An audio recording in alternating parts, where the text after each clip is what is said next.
Mais uma vez, bom dia, senhoras e senhores deputados. Como sabem, a nossa agenda de hoje é relativamente extensa.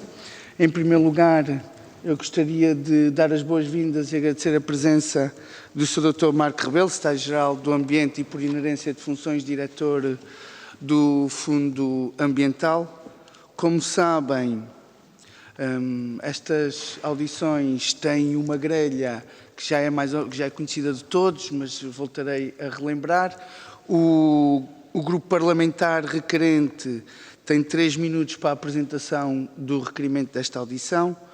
Depois segue-se uma intervenção inicial do requerido de cerca de 10 minutos e uma ronda de 4 minutos por grupo parlamentar e 3 minutos do deputado único e depois uma resposta final até um tempo de 15 minutos por parte do Dr. Marco Rebelo. Portanto, sem mais demoras, eu daria a palavra à Sra. Deputada Rita Matias, do Grupo Parlamentar do Chega, para a apresentação do requerimento durante 3 minutos.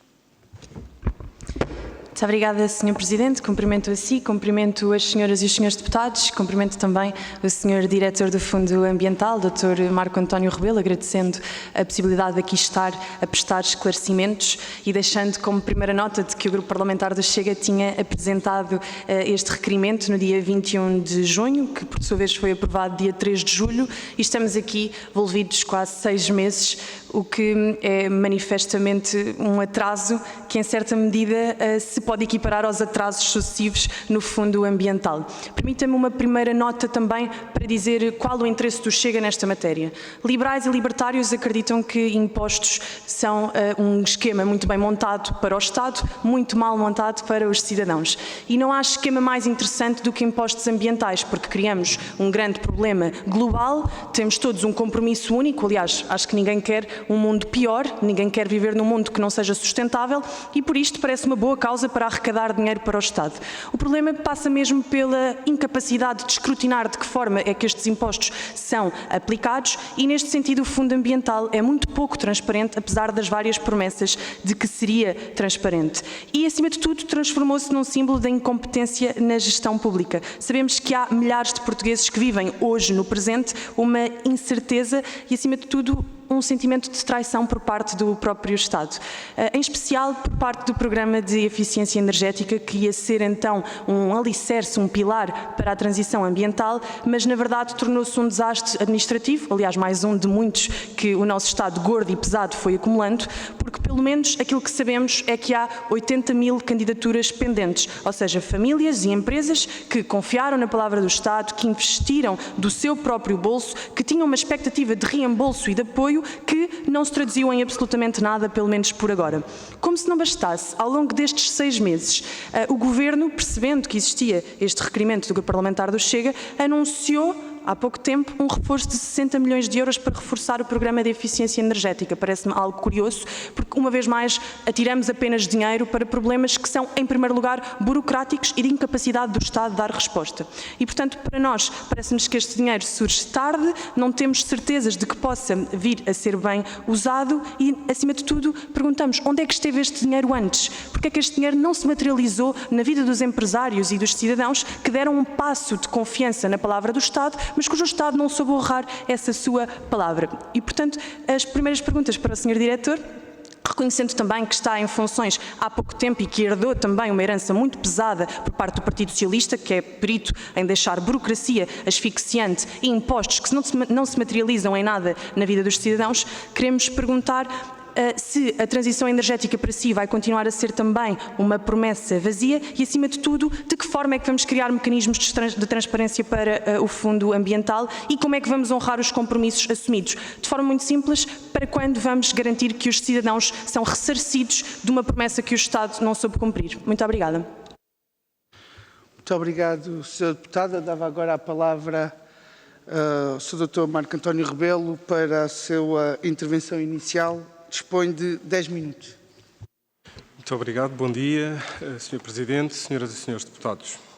O Fundo Ambiental foi criado em 2016, com funcionamento a partir de 2017, com a finalidade de apoiar entidades, atividades e projetos na persecução de políticas públicas que promovem o desenvolvimento sustentável e contribuem para o cumprimento dos objetivos e compromissos nacionais e internacionais nos domínios da ação climática, economia circular, conservação da natureza, promoção de energias renováveis e eficiência energética, entre outros. Trata-se de um fundo que tem a natureza de património autónomo, sem personalidade jurídica e goza de autonomia administrativa, financeira e patrimonial e personalidade judiciária. Funciona na dependência e tem a orientação estratégica da Ministra com a tutela do Ambiente e Energia. A Secretaria-Geral do Ambiente é a entidade gestora do fundo, o Secretário-Geral do Ambiente é, por inerência de funções, o diretor do Fundo Ambiental. As regras para a atribuição, gestão, acompanhamento e execução dos apoios concedidos pelo Fundo Ambiental estão consagradas no Decreto-Lei 42-A de 2016, na sua versão atual. Desde 2016, ano da sua criação, o Fundo Ambiental tem vindo a crescer significativamente, quer em termos de orçamento, quer em termos de abrangência de áreas apoiadas. Para se ter uma ideia, tendo por base dados provisórios, estamos a finalizar as contas do ano passado, em 2024 o Fundo Ambiental executou um volume total de apoios muito próximo dos 2.000 milhões de euros. Mas o Fundo Ambiental é também o beneficiário intermediário de 7 das 21 componentes do PRR. Estamos a falar dos apoios nas áreas das florestas, eficiência hídrica, bioeconomia, eficiência energética, hidrogênio e gases renováveis, descarbonização dos transportes e depois a componente de reforço do Repower. No PRR, o volume total de investimentos sob gestão do Fundo Ambiental é de mais de 1.700 milhões de euros para o horizonte do PRR. Eu vou focar-me de seguida nos processos atinentes aos apoios que se inserem na componente C13, eficiência energética, que prevê apoios num total de 624 milhões de euros para 3 tipologias de investimentos: residenciais, serviços e administração pública central.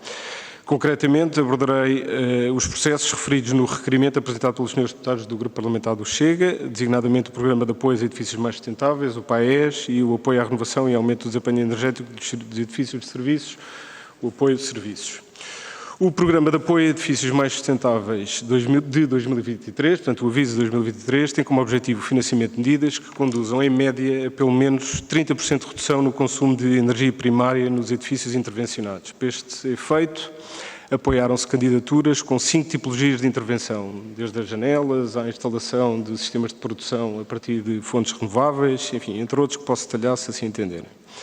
O aviso admitiu candidaturas entre 16 de agosto e 31 de outubro de 2023 para intervenções realizadas entre 1 de maio de 22, inclusive, e o momento da submissão da candidatura na plataforma do Fundo Ambiental. Desde o primeiro momento, o aviso do PAES era explícito e passo a citar o número 10.1. As candidaturas são numeradas por ordem de entrada, com base na data e hora de submissão da mesma, e serão analisadas pela entidade gestora do Fundo Ambiental a partir, e repito, a partir de janeiro de 2024, fim de citação. No dia 22 de janeiro de 2024, o Fundo Ambiental informa, através do seu site, que a data estimada para o início do procedimento de avaliação seria a partir de março, abril de 24. Isto porque, na altura, não tínhamos as condições necessárias para iniciar as avaliações. Os contratos que celebramos com as universidades que estão a apoiar o Fundo Ambiental no exercício de avaliação foram celebrados concretamente no dia 14 de junho e no dia 8 de julho de 2024. A 19 de julho de 2024 recebemos o primeiro lote de candidaturas avaliadas e nesse mesmo dia foi dada ordem de pagamento para esse lote. Referir ainda que no ponto 11.1 do aviso deste apoio se estipulava, e passo a citar, a decisão de seleção da candidatura apresentada será preferida pela entidade gestora do Fundo Ambiental no prazo de 60 dias úteis a contar da data de início da avaliação, fim de citação. Em conformidade com o previsto no aviso, a partir do início das avaliações, portanto, julho de 2024, cada candidatura foi avaliada e decidida em 60 dias úteis. Excetuam-se aqui, naturalmente, os casos em que houve contestações às decisões preferidas pelo Fundo Ambiental. Para uma dotação de 30 milhões de euros foram recebidas 81.069 candidaturas. Deste universo, até ao dia de ontem, 28 de janeiro, 3.098 foram objeto de assistência, 30.938 foram objeto de análise técnica e financeira e permanecem por analisar 47.033 candidaturas. Das candidaturas analisadas, 20.363 foram consideradas elegíveis e foram pagas ou estão em processo de pagamento até ao limite da dotação, os 30 milhões de euros, como referi. 10.575 foram consideradas inelegíveis. Na passada quinta-feira, atingiu-se, em sede de avaliação, o limite da dotação, os 30 milhões de euros. E, portanto, foi nessa altura que o Gabinete da Sra. Ministra do Ambiente e Energia fez saber, através de comunicado, que vai proceder a um reforço da dotação em 60 milhões de euros para permitir o pagamento de todas as candidaturas. Aliás, a decisão já me foi formalmente transmitida ontem, e ontem ainda fizemos o pedido de formalização deste reforço à estrutura de missão Recuperar Portugal, porque se tratam, aqui não são receitas de impostos, são dinheiros do PRR. No que diz respeito ao apoio aos serviços, que também era referido no requerimento do Grupo Parlamentar do Chega. Em traços gerais, trata-se de um apoio semelhante ao PAES, aos edifícios mais sustentáveis, mas neste caso o destinatário são as pessoas coletivas e singulares, proprietárias de edifícios de comércio e serviços do setor privado. O aviso tinha uma dotação de 20 milhões de euros, admitiu candidaturas entre 28 de fevereiro e 29 de julho de 2022. Foram submetidas 1.505 candidaturas e aprovadas 260 que esgotaram a dotação do aviso. Em março de 2023, reforçou-se a dotação em mais 20 milhões de euros para permitir a continuidade da avaliação das candidaturas. Atendendo a que o reforço era insuficiente para o financiamento das candidaturas, potencialmente elegíveis, em julho de 24 houve novo reforço em mais 80 milhões de euros, com verbas do Repower, por forma a garantir o apoio financeiro das candidaturas que viessem a ser consideradas elegíveis. O processo de avaliação está numa fase muito adiantada e prevê-se neste momento que a contratualização do remanescente das candidaturas elegíveis se inicie no final de março deste ano. Gostaria, finalmente, de deixar algumas notas sobre transparência. Conscientes que a transparência do fundamental é essencial para fortalecer a confiança dos cidadãos, sempre tentamos assegurar que os nossos processos, decisões e resultados são claros, acessíveis e auditáveis. No site do Fundamental disponibilizamos informação detalhada sobre os apoios do Fundo, em cada ano e para cada área temática de intervenção do Fundo. Todas as candidaturas são submetidas através da plataforma eletrónica do Fundamental, que registra acessos e ações dos utilizadores, e os utilizadores são candidatos, gestores e avaliadores, e permite acompanhar e divulgar todos os procedimentos relativos aos apoios atribuídos. Publicamos os relatórios finais de cada processo de avaliação, que detalham os resultados da avaliação, os beneficiários e os montantes dos apoios a atribuir. Disponibilizamos, nos termos da legislação em vigor, os relatórios de gestão e contas que detalham a execução do orçamento, os indicadores de desempenho e o impacto ambiental gerado pelos projetos financiados. Estes relatórios mereceram sempre parecer favorável do Fiscal Único, para além de verificar a conformidade legal dos relatórios de prestação de contas, monitoriza ao longo do ano a execução orçamental, o cumprimento das obrigações legais e a regularidade dos processos financeiros. As contas do Fundamental são verificadas trimestralmente pelo Fiscal Único, são certificadas anualmente e são entregues ao Tribunal de Contas dentro do prazo legal ou do prazo concedido pelo mesmo. A conta de 2020 foi objeto de verificação interna no Tribunal de Contas, tendo sido homologada em fevereiro de 2023. Os relatórios e contas encontram-se publicados no site do Fundamental, sendo que a conta de 23 está neste momento em auditoria de certificação, motivo pelo qual ainda não está disponível no nosso site. Internamente, o Fundamental adota diversos mecanismos que também promovem uma cultura de transparência e que se baseiam num conjunto de documentos, desde logo o Manual de Procedimentos, o Código de Conduta, as declarações de política antifraude, as declarações de inexistência de conflitos de interesse. Em 2024, criámos, porque não existia até então, uma divisão de auditoria e controlo que assegura o funcionamento de um sistema de controlo interno que previne e detecta eventuais irregularidades, fraudes, corrupção e conflitos de interesse e que permite a adoção de medidas corretivas oportunas e adequadas. É também esta divisão que faz as verificações no local aos apoios concedidos pelo Fundo Ambiental. Para além de todos os mecanismos internos, naturalmente, existem ações de controle levadas a cabo por entidades externas, Inspeção-Geral de Finanças, Estrutura de Missão Recuperar Portugal, a Inspeção-Geral da Agricultura, Mar, Ambiente e Ordenamento do Território, Tribunal de Contas e Tribunal de Contas Europeu. Tivemos, aliás, desde a criação do fundo, 6 ações de controle, 2 das quais do Tribunal de Contas. Enfim, portanto, quanto porque ainda tenho uns segundos, quanto à matéria de transparência, eu julgo que é verdade que existe essa crítica, mas é uma crítica que, quanto a mim, carece de concretização, ou então uma crítica não procedente, porque, de facto, nós disponibilizamos toda a informação. Era o que tinha para dizer, estou naturalmente ao dispor para todas as questões que entendo. Muito obrigado pela atenção. Muito obrigado, Sr. Doutor. Passaríamos agora à ronda de intervenções dos grupos parlamentares, sendo que cada grupo parlamentar dispõe de 4 minutos. Eu daria a palavra ao Sr. Deputado Patrício Oliveira, do Grupo Parlamentar do PSD. Muito obrigado, Sr. Presidente, Sr. Diretor do Fundo Ambiental, Srs. e Srs. Deputados. O Fundo Ambiental é, desde a sua criação, um instrumento central de concretização das políticas ambientais e climáticas em Portugal. Desde a eficiência energética até à conservação da natureza, até à gestão de resíduos, o Fundo tem financiado projetos fundamentais para o desenvolvimento sustentável do nosso país, consolidando o compromisso nacional com objetivos ambientais e climáticos. No entanto, os últimos anos não foram isentos de desafios, atrasos nos pagamentos e na execução de programas estruturantes como o edifício mais sustentáveis, que geram dificuldades significativas para os beneficiários. Mas mais, o Tribunal de Contas identificou lacunas na monitorização da gestão do fundo, apontando para a necessidade de maior controlo e rigor. Consciente destas dificuldades, tenho noção de que o atual Governo não só reconheceu a dimensão e a complexidade dos desafios, como também respondeu com uma medida estrutural de grande alcance, a criação da Agência para o Clima. Esta nova entidade, concebida pelo atual Governo, representa um marco no reforço das políticas climáticas em Portugal. A Agência para o Clima terá como missão melhorar a gestão e coordenação dos fundos destinados à ação climática, consolidando competências dispersas e alinhando-se com as metas do PNEC 2030.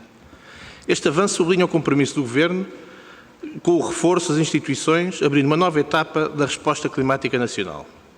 Sr. Diretor, estamos assim num momento decisivo.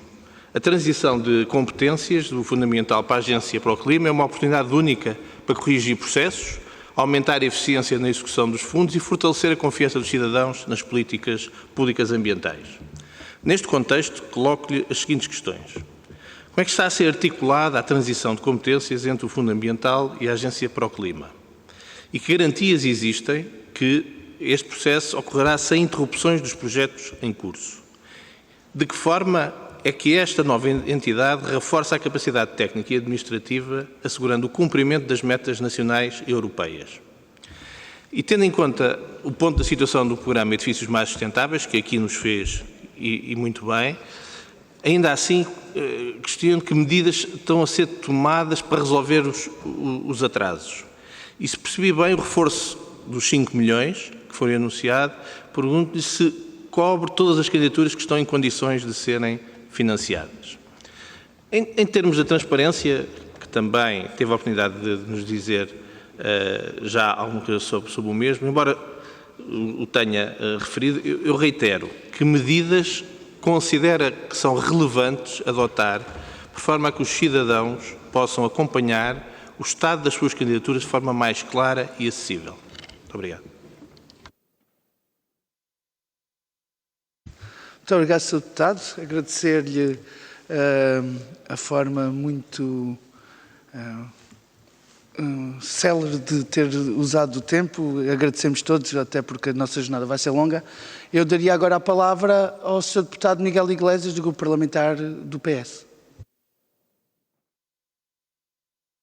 ao qual solicito também uma gestão de tempo parcimoniosa. Muito obrigado, Sr. Presidente. Senhoras e senhores deputados, Sr. Dr. Marco Rebelo, efetivamente estamos numa audição cujo requerimento data de 21 de junho do ano passado, já passaram cerca de 7 meses e muito entretanto se passou. Não queremos que seja curial este atraso, que não merecia nem o escrutínio desta Assembleia, nem os próprios interessados. Ora, a Sra. Ministra do Ambiente já referiu publicamente que o Fundo Ambiental implementou uma ferramenta de inteligência artificial para agilizar a avaliação das candidaturas, mas aparentemente a burocracia e as queixas continuam. com mais de 42 mil candidaturas para avaliar, no que concerne ao Programa de Apoio aos Edifícios Mais Sustentáveis, relativo ao Aviso 2023, ou seja, mais de metade do total das candidaturas deste programa. A pergunta que coloco desde logo é se estes atrasos devem-se somente à questão da dotação orçamental, como eventualmente podemos inferir da sua intervenção inicial, ou se, por outro lado, faltam mais recursos, nomeadamente recursos humanos, para tratar efetivamente de todas estas candidaturas. E se faltarem recursos, perguntava-lhe se podia quantificar quais são essas necessidades para a gestão do Fundo Ambiental e, em particular, como é evidente, na avaliação das candidaturas de todos estes avisos.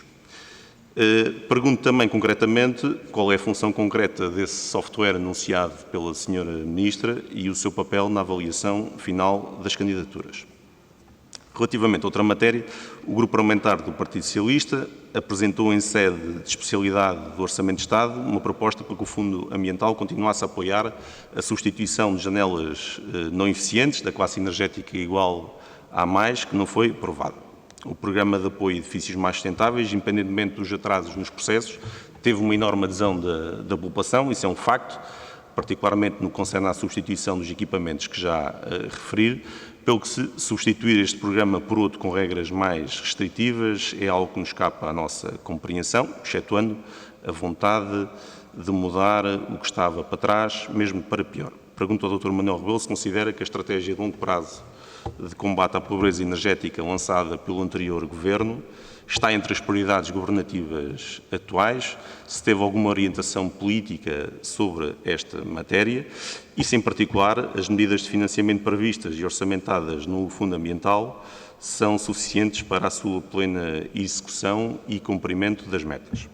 Relembrava apenas que Portugal foi, em 2023, Estado-membro da União Europeia com a percentagem mais elevada de pobreza energética, são dados públicos, 20,8%, significa que 1/5 dos agregados familiares portugueses não vivem em habitações condignas, então, e somente isto, é um dado preocupante e que merece toda a atenção política. Não poderia deixar de também colocar algumas questões sobre a nova Agência para o Clima, que substituirá, ao fim e ao cabo, a Secretaria-Geral do Ministério do Ambiente como entidade gestora do Fundo Ambiental. Como referiu na sua intervenção inicial também, em 2024 o Fundo Ambiental executou cerca de 2 mil milhões de euros. Peço desculpa se estou a dizer algum dado errado.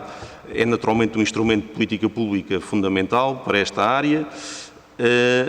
E pergunto mais uma vez se podemos concluir que necessita de mais recursos e técnicos qualificados para conseguir executar, lançar e avaliar todos os avisos a tempo de aproveitar todos esses recursos financeiros que naturalmente o Fundo Ambiental tem que gerir. Por último, queria igualmente perguntar relativamente ao Plano de Recuperação e Resiliência. Mencionou também os 1.700 milhões de euros comprometidos para todos os projetos e programas no âmbito do PRR. Pergunto qual é que é o ponto de situação de execução desses mesmos projetos planeados sob a tutela do Fundo Ambiental e quais são as suas perspectivas, tendo em conta a conclusão necessária em 2026. Muito obrigado. Muito obrigado, Sr. Deputado Miguel Iglesias. Eu daria a palavra agora à Sra. Deputada Rita Matias, do Grupo Parlamentar do Chega.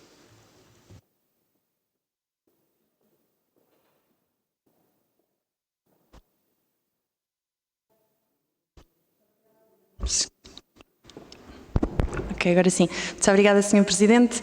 Sr. Diretor Marco António Rebelo, permita-me ser mais clara, porque talvez possa ter sido pouco clara na primeira intervenção. Na verdade, o Sr. Diretor já era adjunto de Galamba e, portanto, já estava em regime de substituição do Secretário-Geral do Ambiente e, por isto, um novo Executivo entra em funções, mas o Sr. Diretor já estava em funções anteriores, quando tínhamos 82 mil pessoas sem qualquer tipo de avaliação e sem qualquer tipo de resposta. E, por isto, uma primeira atitude poderia ter sido, peço desculpa, falhei, portugueses. mas não sou ninguém para dizer o que é que o Sr. Diretor deve ou não dizer. Mas acho irónico ouvir a intervenção do Partido Socialista aqui, com muita humildade, perguntar-lhe, Sr. Diretor, o que é que falhou? Foi falta de recursos humanos. Ora, tendo em conta que o Sr. Diretor fazia parte do gabinete de Galamba, pergunto-me quem é que não dotou o Fundo Ambiental dos técnicos necessários para que as avaliações avançassem.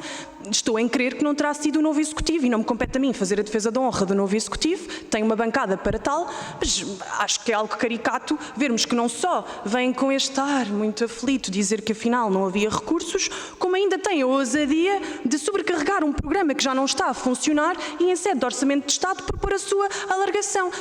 O seu alargamento, aliás, permita-me dizer, isto é de uma profunda hipocrisia, de uma profunda irresponsabilidade. Tiveram lá 8 anos e não souberam fazer melhor.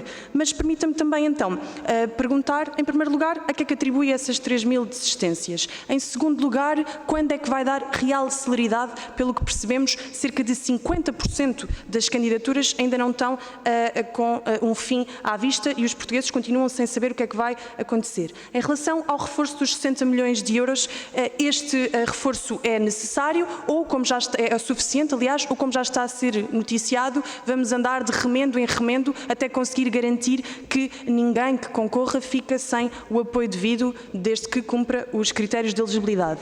Em relação à burocracia e à falta de comunicação, não compreendemos sinceramente qual foi a atualização. Percebemos que existe um novo tipo de sistema de inteligência artificial para a avaliação de candidaturas, mas do ponto de vista do cidadão, de que forma é que vão sentir mudanças? E acima de tudo, o Chega tinha trazido uma proposta na legislatura passada de pedir que o atendimento fosse também presencial, porque sabemos que a pobreza energética toca a todos, mas toca também a uma população particularmente envelhecida que não tem a mesma destreza e a mesma capacidade de se aproximar de serviços digitais, por exemplo.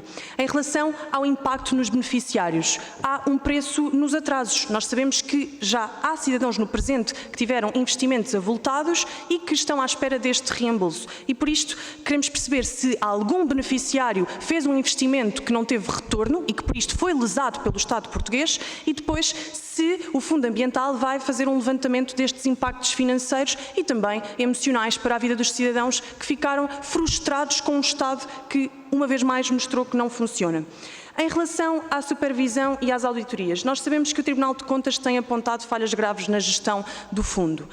Nós achamos que pode ser útil chamar o ex-ministro Duarte Cordeiro, tendo em conta que é o principal responsável pela ineficiência deste fundo, mas gostávamos de saber de sua justiça se acha que o anterior executivo deve ser chamado a esta comissão para prestar contas. Uma vez mais tenho que reforçar que o novo executivo está em funções há pouco tempo e que mesmo neste pouco tempo foi capaz de fazer mais do que os senhores que lá estiveram muito mais tempo.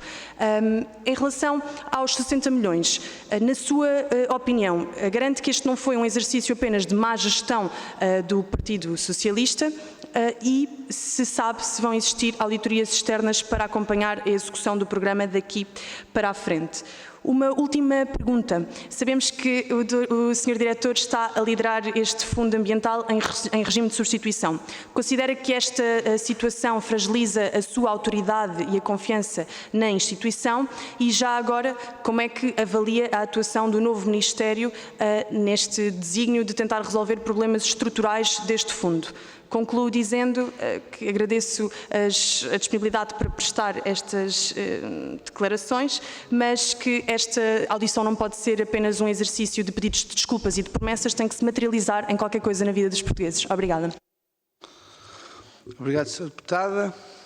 Bem, para uma vez que não tenho registro de mais inscrições, para uma intervenção final de 15 minutos, o Sr. Secretário-Geral do Ambiente, para a sua intervenção final.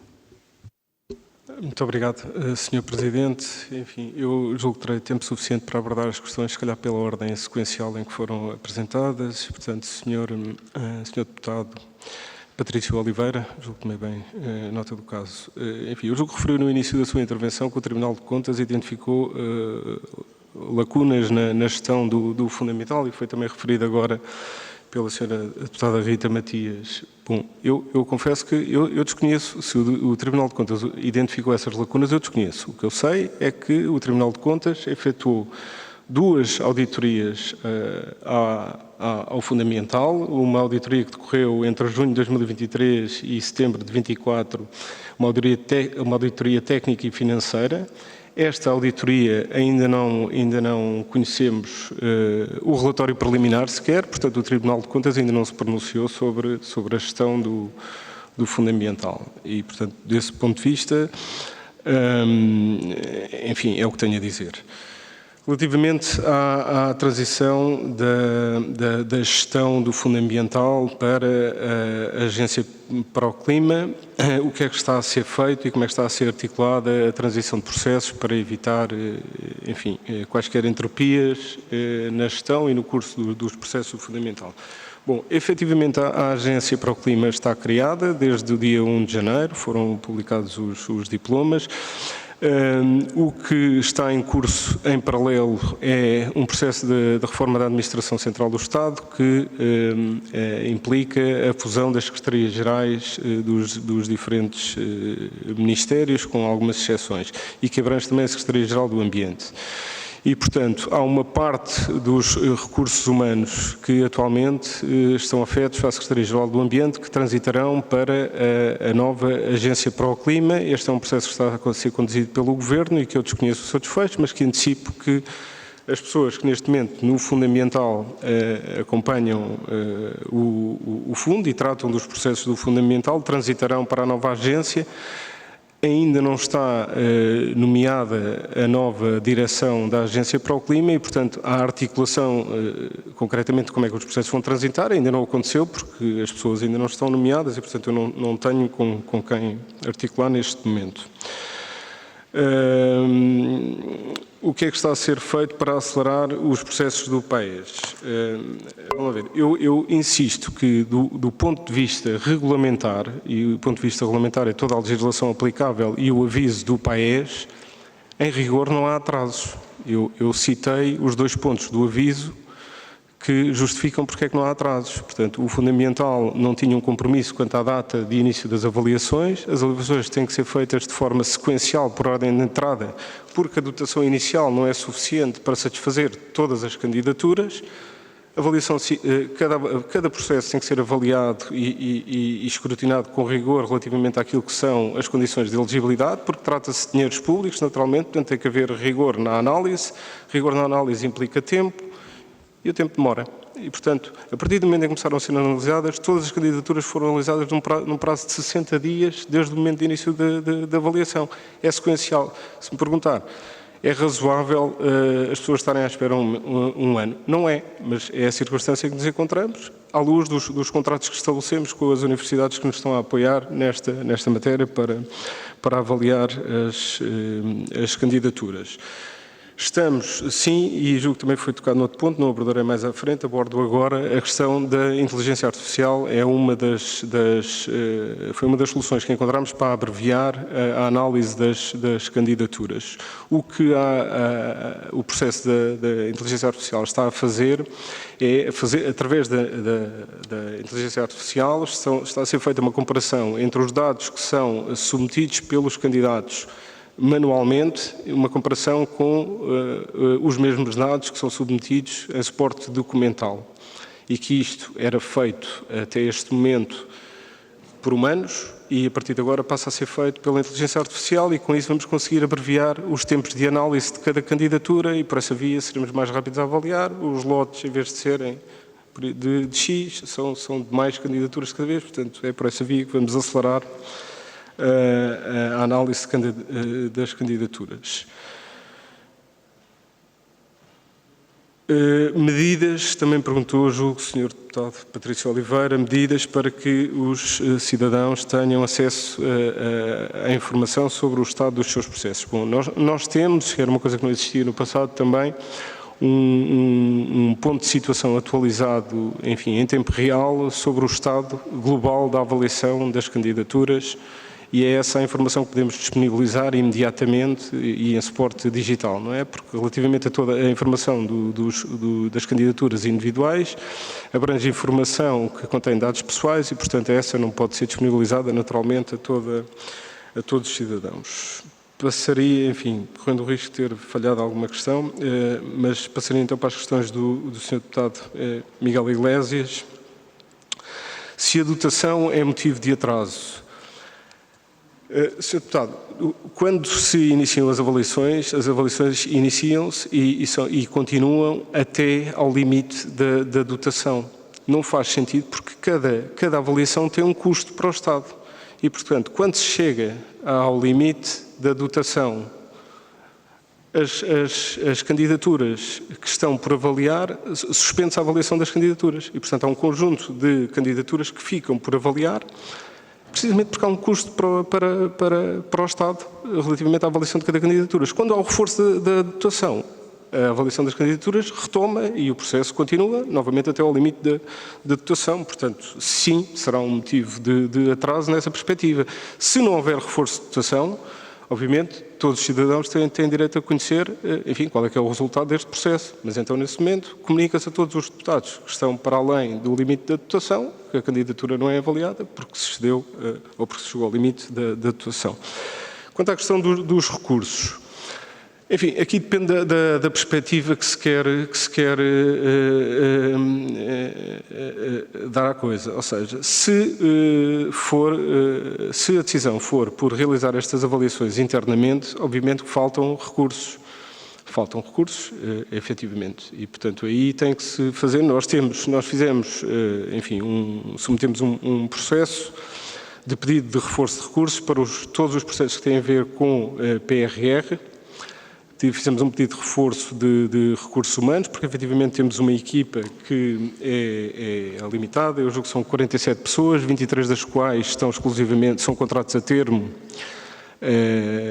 no âmbito do PRR. Portanto, quando acabar o PRR, estas pessoas deixam de trabalhar com o Fundo Ambiental.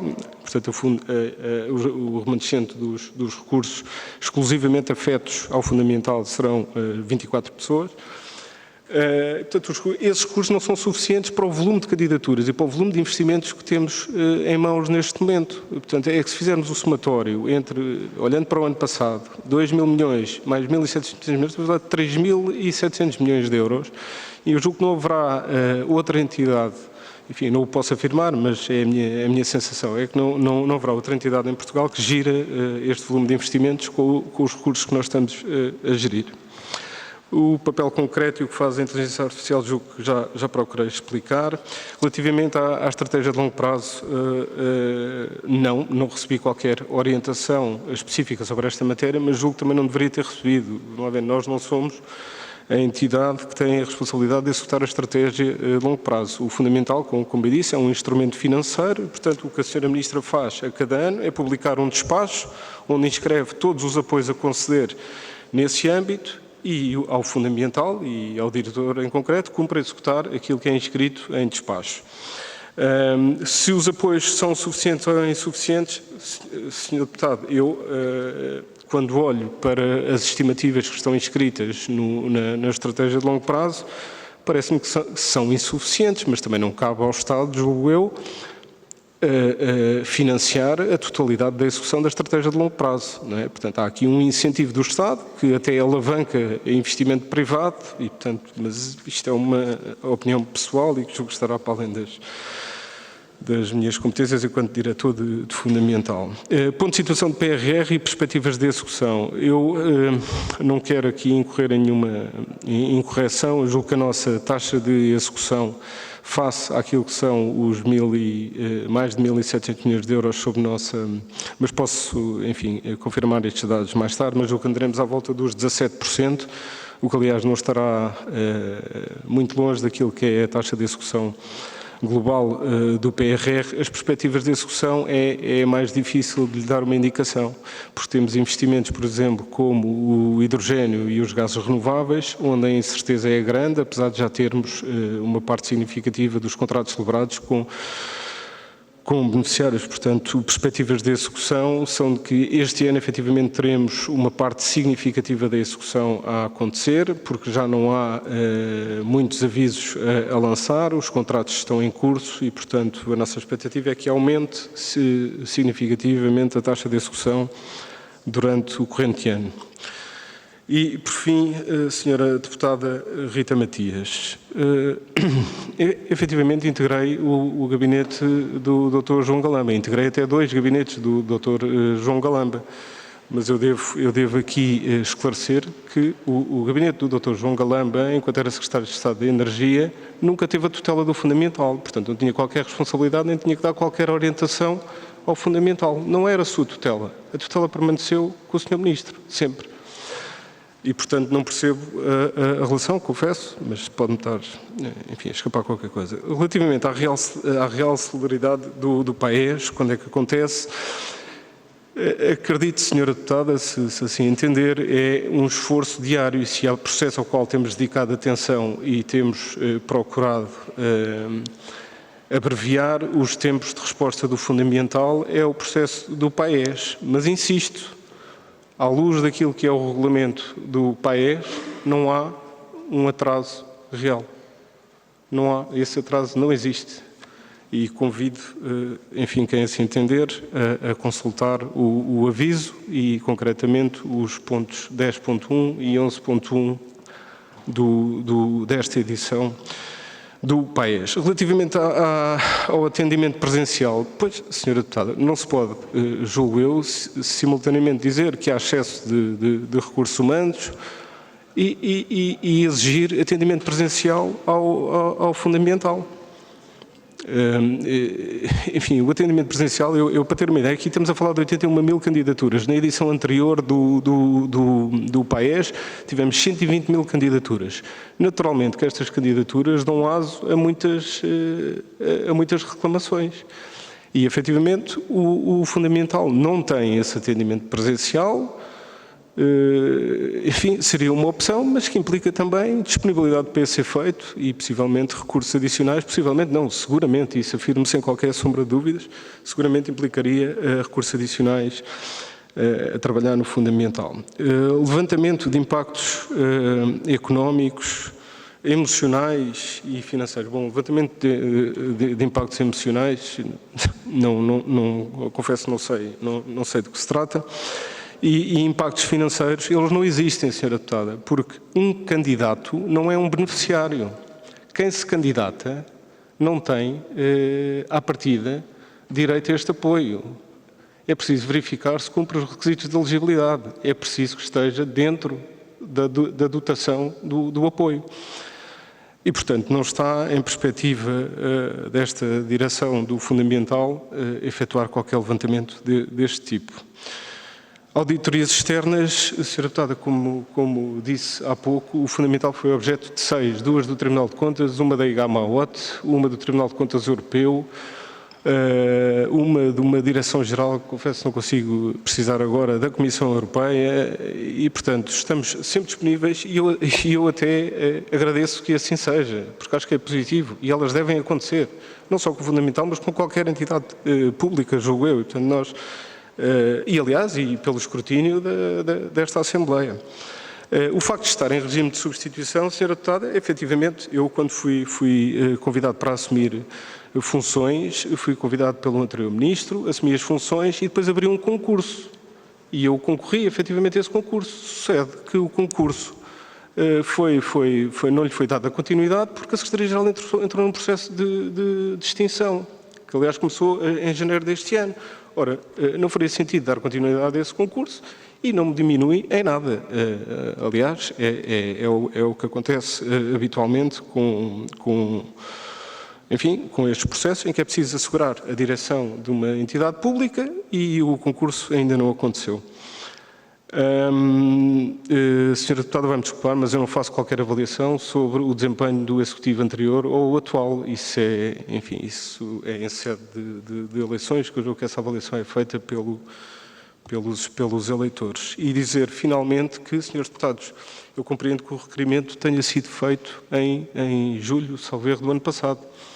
Eu só tive conhecimento deste requerimento na semana passada e assim que o recebi, dei naturalmente a minha concordância a estar aqui hoje. Muito obrigado. Muito obrigado, Sr. Dr. Marco Rebelo. Apenas, Sr. Deputado Hugo Oliveira, sim. Por favor. Peço desculpa, Sr. Presidente, passei a interpelação à mesa, mas é só porque houve uma questão que ficou por responder e se me permite reiterar a respectiva pergunta, eu faria. Se conseguimos em 20 segundos, sim, quer pergunta e resposta? É muito rápido. Não, é rápido, tem a ver com a questão da dotação dos 5 milhões, se é suficiente para aqueles que podem ser financiados, é só isso. Eu peço desculpa, Sr. Deputado. Sim, o reforço da dotação é em 60 milhões, portanto, para prefazer, sim, efetivamente, como é que nós fazemos esta análise? Nós olhamos para a média dos apoios concedidos até agora e fazemos uma estimativa face ao que temos. Enfim, a nossa análise é que sim, e aliás foi essa a informação que demos à Sra. Ministra, que seria suficiente para satisfazer a totalidade das candidaturas que foram submetidas em tempo. Bem, penso que concluímos. Eu gostaria de dar apenas nota a propósito dos atrasos relativamente a estas audições. Eu acho que tenho a obrigação, estando a presidir aos trabalhos neste momento, que aquilo que aconteceu já foi discutido em sede de comissão, em sede de reunião de mesa e coordenadores, mas tem essencialmente a ver com o volume de trabalho que tivemos, desde a altura em que foram apresentados os requerimentos, e foram vários, de vários grupos parlamentares, depois com os trabalhos que tivemos relativamente ao Orçamento de Estado, e só agora é que estamos a conseguir, de certa forma, acelerar o trabalho daquilo que estava pendente em matérias de requerimentos. Portanto, quer dizer, podemos fazer sempre alusão a esses factos, mas nós todos temos conhecimento do que aconteceu desde a altura em que os requerimentos foram apresentados, tendo nós todos já discutido isso por diversas ocasiões. Em todo o caso, resta-me concluir esta audição, agradecer ao Dr. Marco António Rebelo, enquanto Secretário-Geral e Diretor do Fundo Ambiental, pelos esclarecimentos que aqui veio prestar. Nós teremos de seguida às 10 a audição da Sra. Ministra do Ambiente e Energia. Penso que poderemos, entretanto, fazer uma pequena pausa para um café até às 10 horas. Muito obrigado.